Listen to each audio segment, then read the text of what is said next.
ایک چیز میں جب اس ساری کیمپین کو میں اسٹڈی کر رہی تھی UN وومن کی، تو میں یہ دیکھ رہی تھی کہ ان کا جو فوکس تھا وہ یہ ہے کہ گھروں کو محفوظ بنایا جائے، ٹھیک. اور میں سوچ رہی تھی کہ ہمارے گھر پہلے ہی کافی ہم محفوظ بناتے ہیں، ہم ہر گھر کے ارد گرد ایک باؤنڈری وال تعمیر کرتے ہیں، اور اس باؤنڈری وال کے اوپر بھی بعض اوقات ہم لوہے کی تاریں لگا دیتے ہیں، اس کے باہر ہم ایک گارڈ کھڑا کر دیتے ہیں جو کہ یہ ڈیمونسٹریٹ کرتا ہے کہ یہ گھر اور زیادہ محفوظ ہو گیا ہے.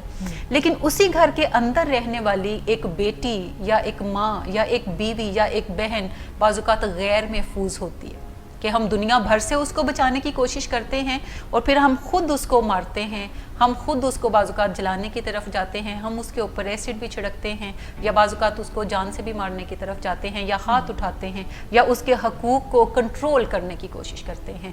سو ایک محفوظ گھر کے اندر جو عورت ہے وہ بھی بعض اوقات محفوظ نہیں ہوتی. سیکنڈلی، خواتین کا جو رول ہے اکنومیکل انڈسٹری کے اندر یا اکنومیکل سٹریم کے اندر وہ کافی اہم ہے. یعنی اگر میں پاکستان کی بات کروں اور دنیا بھر کے اندر بھی یہی ریشو ہے کہ خواتین مردوں کے مقابلے میں زیادہ ہیں.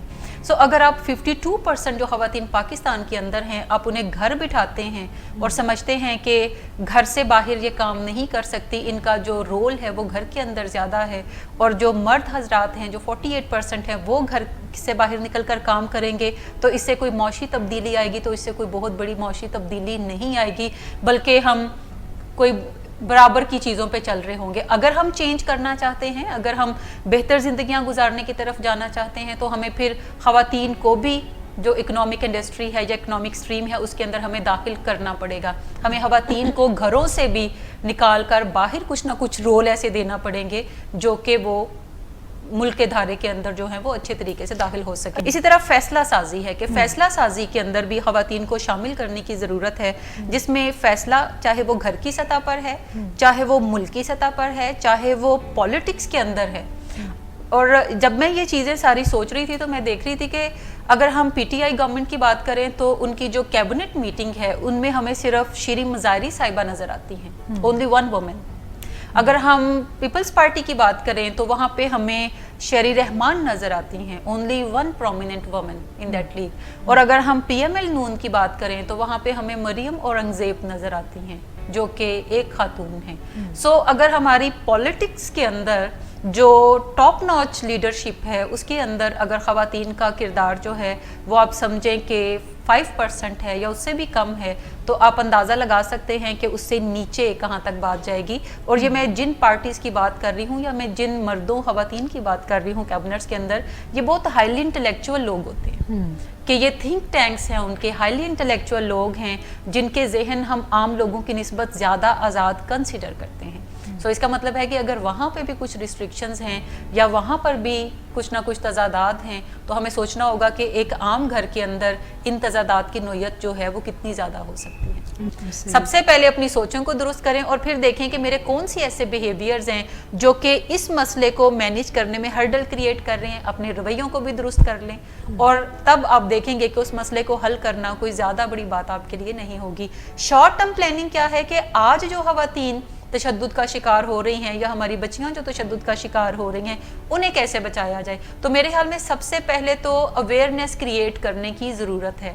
اویئرنیس کریٹ کرنے کے لیے میڈیا جو ہے جس میں سوشل میڈیا بڑا اہم رول پلے کرتا ہے، جس میں اویئرنیس کیمپینز بڑا اہم رول پلے کرتی ہیں، جس میں الیکٹرانک میڈیا کافی اہم رول پلے کرتا ہے. اگر ہم تمام لوگ جو بھی اس چیز کا سہارا لے سکتے ہیں، اگر ہم اپنی آواز بلند رکھیں گے تو یقینی طور پر میسج جو ہے وہ بہت دور تک پہنچے گا. سو ہمیں بات چیت ضرور اس موضوع کے اوپر کرنے کی ضرورت ہے کہ خواتین کے اوپر ہاتھ اٹھانا جو ہے یہ مناسب رویہ نہیں ہے. خواتین کو کنٹرول کرنا پیسے کے تھرو، باتوں کے تھرو، بری بری باتیں اس کے ساتھ کرنا یہ مناسب رویہ نہیں ہے. اچھا، فلم کے بارے میں ہمارا تاثر یہ ہوتا ہے اور عام طور پہ جو لوگ کوئی افسانہ پڑھتے ہیں، ناول پڑھتے ہیں، تو ان کا خیال ہوتا ہے کہ ہم اس میں سے کوئی سیکھ لے کے چلیں گے.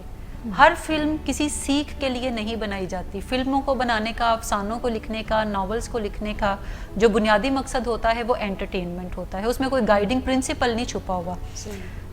کوئی بات ایسی ہو سکتی ہے جو کہ آپ کو کسی گائیڈنگ پرنسپل کی طرف لے کر جائے، لیکن ہر بات اس کے اندر نہیں موجود. لیکن کچھ فلمیں خاص طور پہ ایسی بنتی ہیں جس میں کوئی نہ کوئی سیکھ ہوتی ہے اور وہ اسی کے لیے بنائی جاتی ہیں. جیسے خواتین پہ مجھے یاد آ رہا ہے if I am not wrong کہ لجا ایک مووی بنی تھی انڈیا میں جس میں کافی ساری مین جو لیڈ ایکٹریسز ہیں انہوں نے کام کیا تھا اور انہوں نے ڈفرینٹ سیگمنٹس کے اوپر بات چیت کی تھی جو کہ خواتین کے اوپر تشدد کے حوالے سے تھی. یہ ایک ایسی مووی ہو سکتی ہے جس سے جو کہ آپ کو ایک پکچر دے سکتی ہے کہ خواتین پہ کس کس طرح سے تشدد کیا جاتا ہے یا اس کی روک تھام کیسے کی جاتی ہے. لیکن اس میں یہ سیکھ نہیں ہے کہ اچھا آپ یہ تمام رولز کے اندر اگر نہیں ہے تو آپ پہ ایسا کوئی بار نہیں آئے گا. اور میں خاص طور پہ ذکر کرنا چاہوں گی کہ جب ہم جسمانی تشدد کی بات کرتے ہیں تو وہ بڑا اپیرنٹ ہوتا ہے, لیکن جب ہم نفسیاتی تشدد کی بات کرتے ہیں جس میں نیگیٹو بات چیت کوئی ہسبینڈ اپنی وائف سے کرتا ہے یا پیرنٹ اپنے بچوں سے کرتا ہے, جس میں نیم کالنگ ہوتی ہے, جس میں بیڈ ورڈز یوز کیے جاتے ہیں, جس میں بتایا جاتا ہے کہ تم ایلیجبل نہیں ہو, تم کچھ نہیں کر سکتی, تم کمزور ہو, ایسی باتیں کی جاتی ہیں, یہ بھی ذہنی تشدد کے زمرے میں آتا ہے. اس کے علاوہ جو اکنامیکل ابیوز ہے کہ جس میں کوئی اگر وائف اپنے ہسبینڈ کو کہتی ہے کہ مجھے کچھ پیسے چاہیے تو ہسبینڈ پوچھے گا کیا کرنا ہے تم نے, ٹھیک, وہ کہے گی مجھے کپڑے بنانے ہیں, تو وہ اسے ایک لمیٹڈ اماؤنٹ دے گا اور کہے گا کہ اسی میں ہی کپڑے بنا لو, ہر روز تمہیں کپڑے بنانے کی ضرورت آتی ہے. اور اگر کوئی خاتون کہتی ہے کہ میں کام کرنا چاہتی ہوں تاکہ میں کم سے کم اپنی ضروریات کو پورا کر سکوں یا اپنی کچھ چاہتوں کو پورا کر سکوں, تو وہ کہے گا کہ پیسوں کی کیا ضرورت ہے, کیا میں تمہیں نہیں دیتا, اب تو میرا ناک کٹواؤ گی کام کر کے, اب لوگ کیا کہیں گے میں بیوی کا کھاتا ہوں.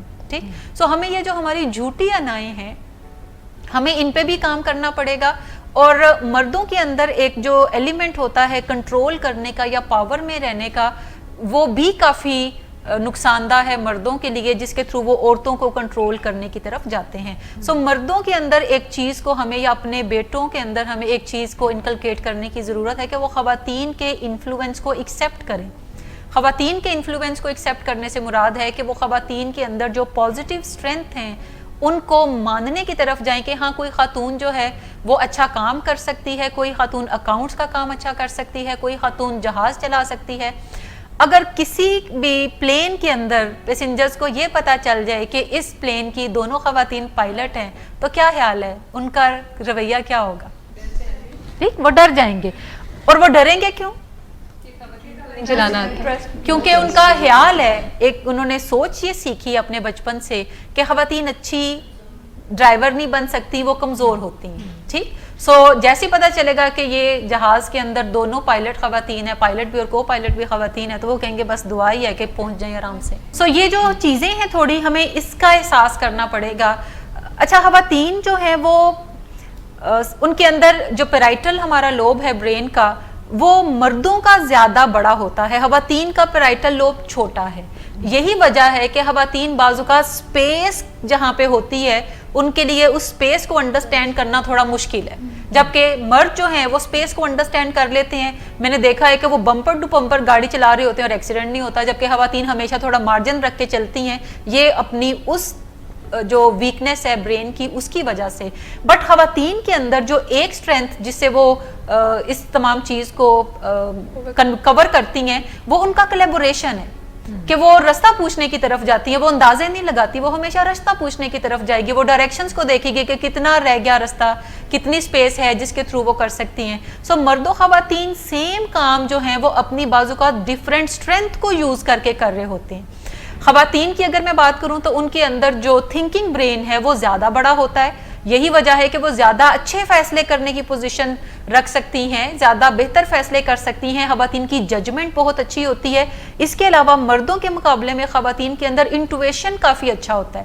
انہیں کوئی بات بتانی نہیں پڑتی, وہ اگر کسی کمرے میں انٹر کریں گی تو وہ آدھی کہانی دیکھ کر ہی پہچان جائیں گی. جبکہ مرد اس مقابلے میں تھوڑے کمزور ہوتے ہیں, انہیں کسی بھی بات کو زیادہ الیبوریٹ کر کے بتانا پڑتا ہے اور پھر بھی وہ کہہ رہے ہوتے ہیں تم صحیح کہہ رہی ہو. سو یہ ڈفرینٹ چیزیں ہیں. خواتین کی اسٹرینتھ اپنی ہے, مردوں کی اسٹرینتھ اپنی ہے, اور اگر دونوں ایک دوسرے کے انفلوئنس کو ایکسیپٹ کریں گے تو وہ زیادہ کوارڈینیشن میں بہتر چل سکتے ہیں, زیادہ اچھے فیصلے کر سکتے ہیں, چاہے وہ گھر کی سطح پر کرنے ہیں یا ملک کی سطح پر کرنے ہیں یا کسی آرگنائزیشن کے اندر کرنے ہیں. تو اس کو گریجولی ہی بدلا جا سکتا ہے, لیکن ہمیں اس کے اوپر کام ضرور کرتے رہنا چاہیے. ہم نے ایک ایکٹیویٹی پلان کی ہے جس میں ہم نے ٹیچرز اور پیرنٹس کی ٹریننگ کرنی تھی. ہماری کوشش تو یہ تھی کہ ان کے فادرز بھی آئیں بچوں کے اور مدرز بھی آئیں. اسکول جو تھا وہ ایک گاؤں کے اندر تھا اور وہاں پہ ہم ٹریننگ چاہ رہے تھے child abuse awareness and prevention کے اوپر. تو